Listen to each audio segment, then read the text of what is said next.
Welcome back to the Race for the White House, where our panelists, maybe you didn't know, are trained in the dark arts of telling the future. So let's put those skills to the test in panel predictions.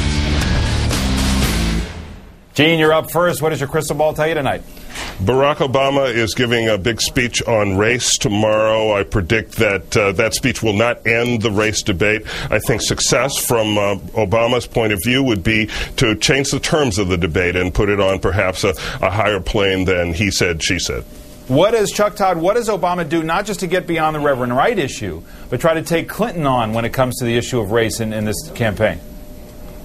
Well, I think he puts it in generational terms. He tried that a little bit on Friday when he was doing those things, but I think he talks about how Reverend Wright comes from a generation that has been fighting these wars on race, and that this is now a new generation of leaders. What that will subtly remind folks is that maybe the Clintons are part of this baby boom generation who went through this. The whole point of Obama's turn the page argument is that he is part of this next generation that's in charge and ready to lead. Rachel, you're up next.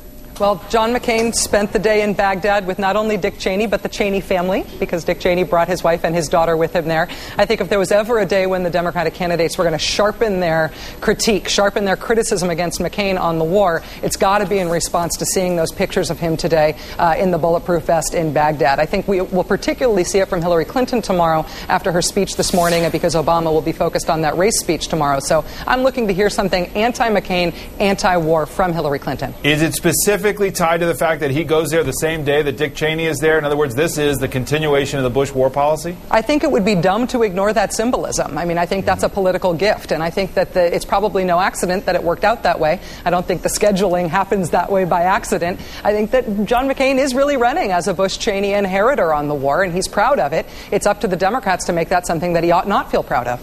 Joe, what do you see? Well, you know, usually the Democrats, they should be able to exploit this failing economy.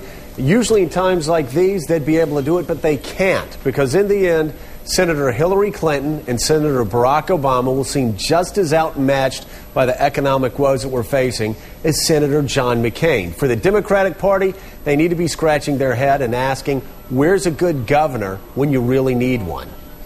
How much good does the Bush administration have to do, not just for the economy, for the country, but to either neutralize this issue or take it off the table completely? Well, there's no doubt we remain in a transition. Like Rachel said, wages continue to go down even as production continues to go up. The best thing that the Bush White House can do and that John McCain can do is talk about what they've always talked about. Low taxes, low interest rates, low tariffs lead to a strong economy. That's worked over the past 25 years for the economy and for them. We'll see if it works again. All right, Chuck Todd, finally, what do you got? Well, good news for those folks that hate silly politician bets about sports, because none of the three presidential candidates have a snowball's chance of seeing home state teams make it to the Final Four. In Arizona, there's just the University of Arizona. They didn't belong in the tournament anyway. They'll be out, one and done. In New York, Siena and Cornell are representing New York. Maybe one of them gets a win, won't make it out of the weekend. And poor Barack Obama, not a single member of the 64 teams in the NCAA tournament hails from the state of Illinois, so he's got no rooting interest. Right, but who is there, Chuck? Who is there, Chuck? For me and Betsy Fisher, go Eagles, AU in the big dance for the first time. You know, I don't think so, David. I don't think so. Go Big Blue.